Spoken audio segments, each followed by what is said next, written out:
This is the Horse Radio Network.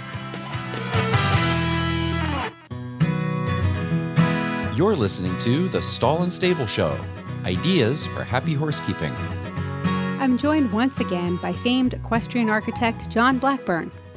In this episode, John and I talk about roofs, in particular, how different roof slopes affect the functionality of a barn, and what you'll want to think about when building or remodeling your barn or farm. So listen in.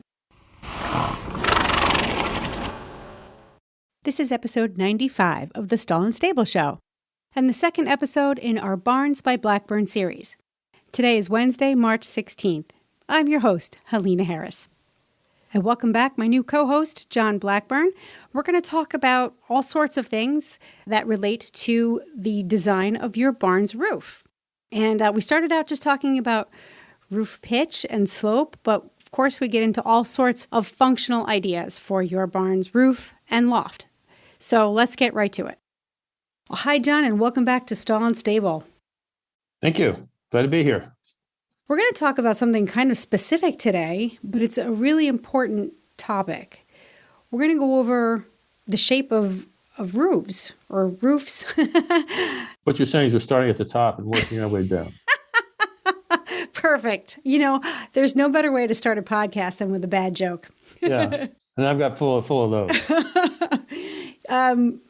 Roofs, you know, before I was doing the research for this discussion, I was like, is it roofs or roofs? And what I found is that both are correct. The plural of roof can be roofs with an S or roofs with a V-E-S. Did you know that? No, but when I was playing around with the notes, I thought of that, but I put R-O-O-F-S. Yeah. The V sounds too awkward. It was more formal, so it's an older English usage, but now pretty much everybody uses roof with an F and then the S. I know. Right. So we're going to talk about roofs today, and we're going to start with why they're important. But there's two terms, slope and pitch. Can you tell us what slope is and how it's different from pitch? Well, they're both really the same. It's just a different way of, you might say, looking at it. I go with, the typical way of doing it is you say a roof slope of 2 and 12 or 3 and 12 or 6 and 12. And that's generally saying 6 is the horizontal, 12 or 6 is the vertical, 12 is the horizontal. And that's the way. Otherwise, you could say, what's a 25% slope, 33 and a third percent slope. I don't ever use that because, a builder in the field is using measures. And he's not calculating percentages. And you start getting to that degree, no pun intended there, you get to that degree, then you're looking for accidents, mistakes. They could make a mistake in the field. So you want to keep it simple. And they're just using measurements of going up to 2 inches, going over 12 inches.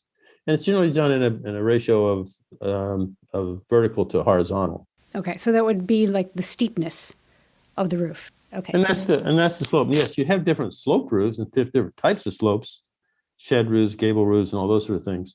But the detail is when you get the actual, you might say, the ratio. What are some of the more common numbers that we use for barns? Well, it's all over the place. My preferred is a steeper roof because we'll get into it possibly about the ventilation and using the roof to create wind. And so to do that, you need as steep as you can go. Is there a more common ratio for barns? I would imagine it's all over the place, but what for, say, a center aisle barn, what would be the most common roof pitch? Well, the most common might be if you went to, let's say you went to a prefab barn, they tend to be lower slope. And those are 3 or 4 and 12. So it goes up 3 inches for every 12 inches horizontal, or 4 inches for every, and that's a fairly low slope. I prefer 6 and higher to 12, and that helps the ventilation. The problem is you get above about 7, and if you're doing a shingle roof or even almost any kind of roof, it's hard for the builders to walk the roof. Because it's so steep. It's so steep, they'll start to slide or something like that, and it becomes more dangerous. That can affect the cost because the guys have to have some sort of, or girls, whatever, the guys or gals have to have some way to keep themselves from slipping. And they'll put some sort of stop to stop themselves, or they'll scaffold it in some way. So it takes more time. And so, but I like, I'd say if I had to go with a 7 and 12 or 8 and 12, it'd probably be more, to me, advantageous. The steeper you go, the more natural ventilation you get. And that's why I use the roof and the slope of the roof to create ventilation. Ah. And because the heat can rise up to the highest point in the barn. It rises. And it's, as I've said before, I use two principles in the terms of the slope of the roof. Well, Bernoulli principle is one I use to sort of create wind. It's like an airplane wing. It has a curve to the top. It's flat on the bottom. So when that curve, when the wind hits the building and blows over the top, that creates lift. That pulls air through the building. Generally, you place the building perpendicular to the prevailing summer breeze. Then the end hits the side of the barn, the broad side of the barn, and then the wind goes over the top. That creates lift. That ventilates the barn. And then I use that, and the slope of the roof is the chimney effect. So how does the wind, if the prevailing wind hits the roof broadside and goes up to the peak, is there like a ridge vent? Yes. Okay, so that's how it pulls the air in. The design of the barn is really, I describe it as it's a passive ventilation. It's a passive fan. It's a passive ventilation system. So when that wind hits the building, you want to create wind. So my first barn, which I did, is you go into the barn, and it'd be on an August afternoon, hot, very still, and your hair would start to just move as you go into the barn, just from the ventilation of the heat on the roof, the heat from the horse, and the wind, whatever wind there is hitting the building, is going to go over the top of the building, and that's going to pull air through it. It's going to pull it more from the ground up. And that ventilates it, which is what you're looking to do. Makes it healthier for the horse. It gets the viruses and pathogens and the bacteria out. And so it just creates a more healthy environment. And so that's what I'm trying to do without using electric fans. Now, you still need fans. Yeah. For those really hot days. But I put a fan in the corner of the stalls, and I just make it fixed. That way, if the horse wants to stand in a breeze, they can, or they can move out of it. I don't use the rotating fans because you want to give the horse a choice.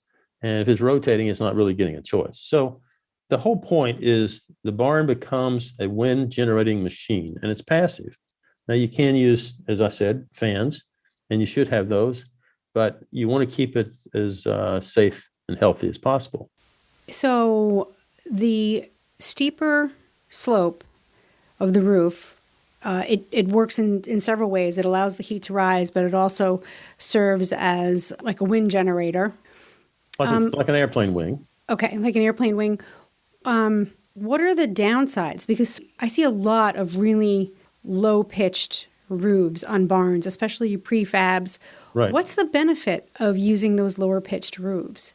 I don't really know, other than it's probably, because I've never understood why they don't make them steeper. It's probably more materials, or I just don't know. But it's a simple solution. They just make a steeper roof, and it should work. But the walls have to be higher, right? The They should, sidewalls? but it's really at the outside wall. If that's 12 feet or higher, that's fine. That doesn't really affect the roof. If you have it taller in the center over the aisle, then yes, you've got taller members, columns reaching up. You've got longer framing members, because if you frame a barn in wood and you're using, say, 2x10s, you can frame a barn in a 5 and 12 or 6 and 12 slope with it like a 2x10. But when you go up to like a 12 and 12 slope, then you make that roof member longer. And now you have to go up to a 12 foot or 14 foot, and you have to get into special sizes, special costs. Okay, so as you get steeper, the cost of building goes up. Right. Okay. Right. So there's a sweet spot. I mean, Right. to me, I like the look of a steeper roof. So from purely aesthetic point of view, I feel like the barn has more balance. Right. And then obviously the ability for the heat to rise. So I just never understood why the low profile barns were so popular. Maybe they're cheaper, but if you go with like a 612 or a 712 pitch, it's not that much more expensive. You're still within. You're not looking at special sizes at that point. That's sort of Usually general. you're not. Right. Yeah. Okay. But as I said, I've never really understood why they do it. I'm sure there must be a cost reason, and they probably. I mean, 30 years ago when I started doing this, that's when I really sort of used the shape of the roof and designed the building as a machine, a passive machine. I don't know if design build or prefab has ever really tried to do that. I mean, they open it up. And also, a flat roof, low slope roof, is going to generate more heat. Yeah. And what I try to do is you want to come to a slope where the sun that's on the roof is going to be exhausted by the roof and by the space before it radiates down on the horse. If you have a 2 and 12 slope, it's going to get to that horse faster and create a excessively hot condition when you don't really need to. You just raise that roof and it ventilates itself. I like that. What about a gambrel roof? What about the shape? Does gambrel have any benefit, pros and cons to that versus? Well, the gambrel roof is really designed originally to create a hayloft. And that's why they did it. So for more headroom up there. Right, for the store hay. And I don't recommend doing that. In fact, what I do in most of my barns, it's whatever the roof, it's going to have a big open space because that's what you want. You want to ventilate that. In fact, as soon as you start putting in a hayloft, you start to control or lower the space and contain the heat, and you don't want to do that. So I don't know any other reason other than really creating a loft. A lot of dairy barns were created with sort of gambrel roofs and different kinds of big arched roofs because they had huge loose haylofts, and the cows below did not need a lot of headroom. But with modern design for horses, you need to have headroom for horses that might be rearing up, so you don't want them to hit lights, you don't want them to hit beams, so you need more height. And I generally go to 12 feet as a minimum. I like to even go 14. Yeah. And because you're going to get some horses that are really tall, really, 17, 18 hand horse, it might be on 2 feet of bedding, and suddenly you got a horse hitting a light or a beam or something like that. So I tend to err on the side of too much room, because that room is actually not only going to protect your horse, it's going to help ventilate the barn. Yes, I agree. I don't know which barn I was building, but someone had said, "Oh, you want 7-foot walls." And I thought, in what reality would a 7-foot wall be appropriate for a horse? Miniature ponies. Yeah. The amount of space increases because the outside edge, that roof is sort of two slopes, or some sort of storage, or possibly somebody may have residential space up there. And that can be done, which I don't recommend, but it's done. And that gives you more headroom. So a gambrel roof has the advantage of headroom. Got it. Okay, now that makes sense. Going back to the hayloft part, and this is a little bit away from roofs and more towards the interior, but how do you feel about haylofts being on the top level of a barn? For me, I like having my hay at ground level. Right. Because it's easier to access, and I think it's easier to keep an eye on in terms of things like overheating, and it's also easier to deliver and stack. Do you feel like there's a place still for haylofts, or might we think differently about storing our hay going forward? Well, there's different ways you can look at it. Ideally, the best way is to keep the hay out of the barn, not in a loft, but that requires more labor. It requires another building. It requires a number of things, but it's safer. I will typically, in a barn, if we even have a hay barn on the farm, I will create a stall space that is for what I call 7-day storage. Say you got a Saturday morning, you bring all your hay over, you store it for the week, and it's there. And you service your stalls from the aisle. Then the other way, which I've done, which is what I did at Sagamore Farm, which was we store the hay at one end of the barn. We enclose it in a more or less not a fireproof, but a smoke-proof partition or room that's down at the end. It's over maybe a tack room or an office or laundry room or something like that. It's not over the stalls. And so, but there are doors. And if you look at the photographs in my book, you'll see that you drop the doors, you open it up and you drop a bale of hay down, and then you service your stalls from the aisle. But it keeps the hay away. And it also puts it at the end of the barn, where if you want to load hay into a loft, you do it from the outside at the end. Yeah. And then it's contained. And so what we do is we put hay at one end and bedding at the other. That's a thoroughbred farm, so they will have straw. So they have straw at one end, hay at the other, and it works very efficiently.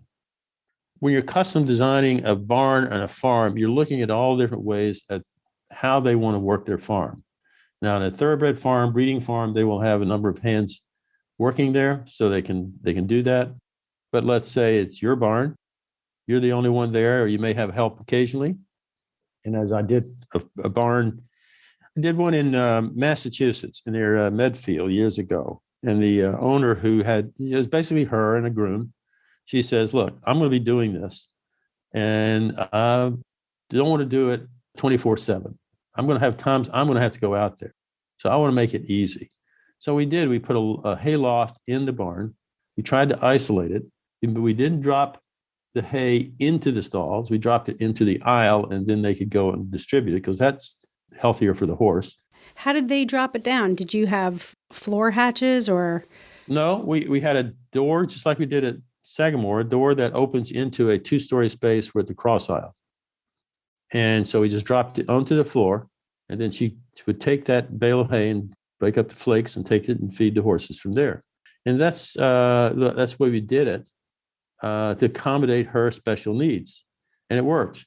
What it does is it that particular barn, because it was a loft that covered the aisle and the stalls, it did prevent a lot of nice natural ventilation, though we tried to do everything we could to improve the ventilation. But at Sagamore, we had it all open. Then we had the skylights. It lit up the inside of the building. It created the skylights will not only give you natural light, but it heats up. I had a client once that said in Texas, I wanted to put skylights down the ridge of the barn. And she said, I don't want that. It's just going to get hot. And I said, that's exactly what you want. It will get hot. It will heat up. You can get a temperature difference of 10 or 15 degrees between the floor and the ridge. And what's that going to do? It's going to create a chimney effect and ventilate your barn. That's the science behind it. It's a very simple concept, but you're using the science to do the work for you. Yeah, and that's where an architect's expertise can really come in. You know, we sort of think we know, even if we have a basic understanding of physics, there's a level of detail that really only a specialist like you might know. I would never have thought about the chimney effect in helping to keep a barn cooler. There's so many things you can do. I mean, for example, if someone say they don't want their horses, a lot of times they say, I don't want my horses to be cold in the winter. And I said, well, you do want your horse to be, you want the inside of the barn to be about 8 to 10 degrees as the outside, within 8 to 10 degrees of the outside. But you don't want your horse to be in a breeze in the stall, and it can't get away from that. So what I do is a lot of times I'll put Dutch doors on the stalls, but you close those in the winter, and I leave the eaves open. So the wind that might be hitting that barn is going across and going up, or if it's got a hay loft, it's going across, but it's above the horse. So it has a place to, if it's coming in, it has a place to escape without coming down into the horse's space. That's right. And the ammonia gases that are rising, the heat's rising, all that's going up and hopefully out. Yeah. And I used to not think, oh, it's so simple. You just do this. But there are a lot of things you really have to think about. And you said another architect. Well, if an architect doesn't know or follow that sort of scientific principles, and they don't know what they're doing, they don't know horses, they could be making mistakes. So I'm not going to just say just an architect. It needs to be somebody who knows horses. I've worked in a couple of different barns, some very uniquely designed ones. And there was one barn that had a separate hay storage, which I really liked. It was difficult in the winter when there was snow and ice, but we did exactly what you said. We took 7 days worth of hay and we kept it in an empty stall, and that was perfect. Then there was an older barn, much older barn that was built in the 1800s that had a really interesting layout. It is a gambrel roof, and it had a loft, but the loft only went over the stalls. So there was flooring only over the stalls. So the center aisle was completely open all the way up to the top. And we could either throw the hay into the center aisle Or there were actually little cutouts in the floor so we can drop the hay right down into each stall. And while it was a little precarious for the staff, it was really convenient to feed, and the ventilation in that barn was fantastic. And I've done barns like that, several. And that's a compromise. That's what you do to compromise. You can put the loft over the stalls and leave the aisle open, or you put it over the aisle and leave the stalls open. There's just different ways to do it. And those are little nuances that you can give it to. Once again, when the owner says, I want hay in my barn, you look at different ways to do it in a way that's compatible with the safety for the horse and the health of the horse, but also for the owner. You definitely lose the storage space by getting rid of the flooring, right? The square footage of the flooring up there. So I guess you have to talk to your architect about what's important in the way you use the space. Then when I worked at Myopia Hunt Club, which was on the North Shore of Massachusetts, North Shore of Boston, the loft was closed and we had doors. So if we wanted to throw down hay, everything had to stop. So foot traffic in the aisleway had to stop so that no one was hit by falling hay bales, right? So there was really an interruption in the workflow. It wasn't very good at allowing the air to escape and go up. So the barn was hot when it was, when the temperature was hot. And it just was overall a very inefficient loft. The only thing good about it was it had a lot of storage space. And when the trucks came to deliver the hay, they could put the hay elevator right up against the external loft door. That was the only benefit to it. Otherwise, it was not an agreeable place to work with hay. Right. But it's, as I said, there's so many different ways you can do it and tweak it. But as I've always said, all these things you do, your first concern is the health and safety of that horse. Now, the owner's paying for it. They're going to be living with it. So they have a right to have what they want. So we find a way to please both, if you will. Yeah. Keep it safe at the same time. And I've done, with having done 400, worked on 400 farms, designs over the years, I've seen everything. So it can be done. And that's the beauty of it is finding that needle in the haystack, finding what works and protecting the horse at the same time. Moving on to indoor arenas, which have a unique set of requirements, simply because of their size. Do the same principles follow for indoor arenas? A steeper pitch is better. What are your thoughts on arena roofing? Yes, in some ways, not as important because I never want to have stalls in the arena. Thank you. That is the worst thing. It's just in terms of ventilation, in terms of dust and all that. And plus, your building's wider. It's just all sorts of things are wrong with it. So I never do that. If I had to do it, I would do a arm coming off the arena and say, here's your barn, here's the arena. You can do the same thing. The barn horses can go from there into the arena, but you don't have them in the same structure. Plus, it's cheaper. You can build a cheaper structure for the barn. You didn't have to be big, steel angles that you use or framing that you use for a big arena, or big wood trusses if you're using for that type of a span. But to answer your question, no, it's not as detailed and not as such a need with arenas, though I try to do that because you want to ventilate arenas too. They have larger roofs. If they're a low slope, which a lot of them are, they can generate heat. So you need to ventilate. But it's easier because you've got big open spaces. You may have a gable roof. You may have some sort of a roof that you can put big fans or the big ass fans or something like that. Yeah. They work wonders. So many commercial farms in the northern parts of the country need indoor arenas in order to keep their business running year round, right? So, and a lot of times they need them not just because of the rain, but because of the snow and even the cold, so that the footing is protected, from the weather. So how do you manage, or can you even, and to what degree can you manage the inside temperature of the arena? Would you want a lower pitch roof in that case? Or is that really best left to insulation? I nearly never look at low slope roofs on anything if I can help it, just because architecturally they don't look as nice. But there are functional reasons pros and cons, you might say, for having a steep roof on an arena. You're going on a huge span. The longer that span, you've got snow loads. You need to be careful of that. So the bigger the roof, the steeper the roof, there's more material, there's more roof. So you got more potential snow loads.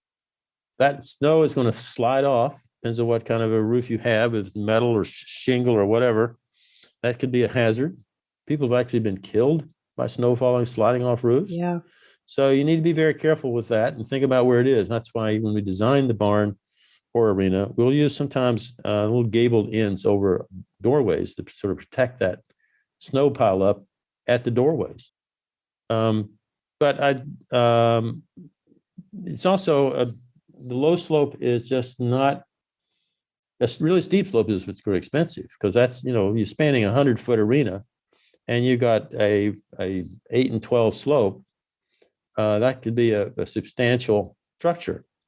And the other thing you need to think about, if you're going to do it in wood, which you can do, 100 by 200 is difficult to do in wood, but you could. I have done it, but you have to do it in pieces, because you can't get a huge truss down the highway. And so you need to think about piecing it together on site. You need to think about the slope. There's just so many things to consider. A lot of farm owners end up going with a steel building, because those tend to accommodate the width that most of us want for our arenas these days, right? That's right. Do we have a choice in determining the slope of that roof, or do we get what we get simply because the steel is manufactured in sort of a common size? Generally, the steel is a typical system, but they can custom design that, because your builder is not actually doing the steel. Usually it's a steel manufacturer who comes in, erects the frame, and then he may turn it over then for you to enclose, or doing whatever you need to do. But that could be, I've done one, I think, in Millbrook, New York. So it's probably 8 and 12, 100 by 200. But most, I tend to give it some steepness for a variety of reasons. One is the ventilation. Two, it looks better. The other problem with a lot of these low slope arenas, if you go on a 2 or 3 and 12 slope, you're standing at the wall, and the wall, I tend to make the walls a little taller than a lot of people do. I'll make them 16 feet clear under the structure. Because if you're riding in that arena and you're jumping and you're near a wall, you don't want to have even though you're not going to hit that structure, you're going to feel it, you're going to sense it, and you don't want to feel that. So I go 16 feet as a minimum below the structure. Now, if you're going 100 feet in that structure and it's a low slope, that's a heavier steel frame. So I try to consider all those factors and design it in a way. But yes, the larger arenas tend to be steel, but they're not that difficult to get fabricated, because they're generally fabricated by a steel building manufacturer. Go back to the steepness. I like the way it looks, because if you're standing next to a arena and the outside wall, let's say it's 18 feet, because it's going to be 16 feet under the structure on the inside. It's going to be probably 18 at least on the outside. If you're standing within close to near that wall, you've been seeing it in a big box. If that roof slope is 3 and 12 or something, even 4 and 12, you're not going to see the roof. It's going to look like a big box. And I've described it looks like a Walmart in your backyard. You don't want that, I hope. Agreed. So, and also if you're at distance, you're going to be looking from across the field. If it's a 3 and 12 slope, it's going to look like a big box. So you want to get that slope, the height. You may be trying to tie it into some other agricultural buildings like your barns or others. And you want to look at the gable roof, and you want to sort of try to mimic those, though it doesn't have to be the same. But there are certain things you want to look for architecturally to bring it together as some sort of a whole. Yeah. It's create continuity in the aesthetics. Right. Yep. Right. Okay. And what about roof materials? Asphalt shingles, metal roofs. What do you like to work with, and why? Well, generally it's driven by somewhat the client. Sometimes it's other buildings on the property. Budget is another reason. So most of our arenas are either metal or asphalt shingle. And I could go with either one, but asphalt shingle is a little cheaper. Actually, you get probably more color and texture variations with that. So it gives you some options there. It's cheaper as a material, but I think it might be more costly sometimes to install, because it takes more people working on that roof. And if it's certainly a steep roof, you probably want to go with a metal roof because, once again, the difficulty of walking on a steeper roof for the workmen who are putting down the shingles. So most of them are either metal or, and I think that's probably the most common. Yeah. In fact, in the past, I don't know about recently, but in the past couple of years, I mean, metal prices go all over the place. And sometimes you can find metal roof is cheaper than a shingle roof. And then other times it's not. It really depends. I mean, metal roofs tend to be louder as well. Yes. Rain and sleet and things like that. And even snow sliding off of a metal roof can sound like the apocalypse. That's right. Yeah. And but you generally, in an arena, you generally put some sort of insulation in the panels or something because you are going to get condensation if it's enclosed. Okay. And you want to need ventilation for that. So you need to have either louvers somewhere or vents. What we do a lot is put the roll-up doors around the perimeter so it becomes a covered arena in the summertime and enclosed arena in the wintertime. I love that. And that allows plenty of ventilation. But metal roofs are popular and they go up faster. But if you're doing a gable roof or if you're doing a hip roof, things like that, that starts to add cost. And you got to think about all those things. So the hip roof is more expensive than a gable roof. And gable roof is what we see. It's just the two. It's your typical sort of residential roof. Right, yeah. like a triangle. Right. And the hip roof is where all four sides tend to have the slope. They don't have to be the same, but they tend to be, they come down to an even height on all four sides. And listeners, I'll post some pictures of the different roof styles so that you can see what we're talking about. You get a visual. And at one time I did a shed roof on a farm in Chicago. That was 100 by 200. What's a shed roof? And it's just one slope from one side to the other. And it's just, it's like a shed. It's just a single slope roof. And but it could start fairly low slope or it could start fairly steep slope. And that one was fairly steep for the arena because I was actually using it to stop the wind because it's north of Chicago, and Chicago can get some pretty strong winds. And so we used the barn or the arena to direct the wind. If it's coming from one direction, it's going to go up and over the barn. Or if it's coming from the other direction, it's going to hit that long face and it will slow it down or stop it or make it go another direction. So there are different ways you can use it. It's what I've said before. You're turning those what appears to be lemons into some sort of lemonade. Yeah. Make them work for you. Yeah. And I think that's what I like to do, make the natural forces work for you, not against you. I would never have thought about all the different options just by changing the orientation of the building or the shape of the roof. I just would never have thought of that. And I would venture to guess that a lot of horse people who want to build these farms have no idea either. I mean, we're horse people. We're not physicists. We're not builders. We're not architects. The danger is that sometimes you get a builder in the building and says, well, I do metal buildings. I do this, I do that. And so people end up going with whatever the builder proposes or what is their norm. And that's not always the best. But you can design the indoor arena however it's best for that farm. And then the owner can take those plans to the steel building company. Like, can they do that? Yes. Yeah. Okay. So they're not generally through a builder, but they can. What I would recommend is they would hire a builder to work with their design, their building. And then as a subcontractor, they will get a steel building manufacturer to fabricate the steel. But they can go from architect's plans to builder to steel building company to the manufacturer. Right. So we're not stuck with whatever the steel building maker makes. We can have them make us what we want. Right. To a certain You may have to choose a variety of different builders, but yes. Well, we're kind of running out of time. It's been almost 45 minutes and we've just been talking about roofs. Wow. And I have 12 more questions for you, but we'll do it again. We will do it again. I learned a lot. This has been really interesting. Listeners, I will post some photos up at stallandstable.com to some of these designs that we were talking about. John, tell our listeners the name of your 2 books. So if they want to pick up copies of that, they can. Okay. One is Healthy Stables by Design. That was my first book about 10 years ago. And then the other one's some American Equestrian Design, which is the current book. And where can we purchase those books? Probably Amazon. The Healthy Stable by Design is sort of out of print. It might be some sort of ridiculous price, but Big Blackburn Architects kind of arranged to sell you the book directly. So you contact my firm. Okay. And we'll get some links up in the show notes for those because it's worth it, listeners. It's really, really worth it. And of course, links to how you can contact John because his expertise is available to you. And I would highly recommend that you open a discussion with him if you are in the process of either building a new farm or remodeling, or you're even just thinking about it. It's essential, I think, that you consult with an architect who has the experience with horses like John, like Blackburn Architects. So we're going to wrap right there. John, thank you for coming back and doing another episode. We're going to do some more, I think, in the future, yeah? I hope so. My pleasure. I enjoyed it.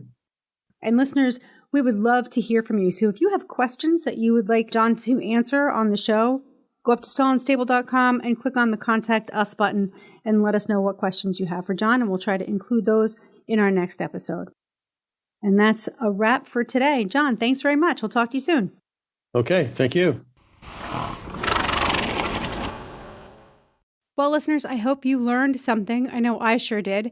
And that's exactly why we have John on the show with us. With me is to learn more about how we can design our barns, or even how our existing barns can affect the way we keep our horses, and what we might incorporate into the design or modification of our existing structures so that we can make horse keeping happier. If you have questions for John, go to stallandstable.com, fill out the Contact Us form, and we will be sure to include those questions in an upcoming episode in our Barns with Blackburn series. That's going to be a wrap for this episode. I hope you enjoyed it.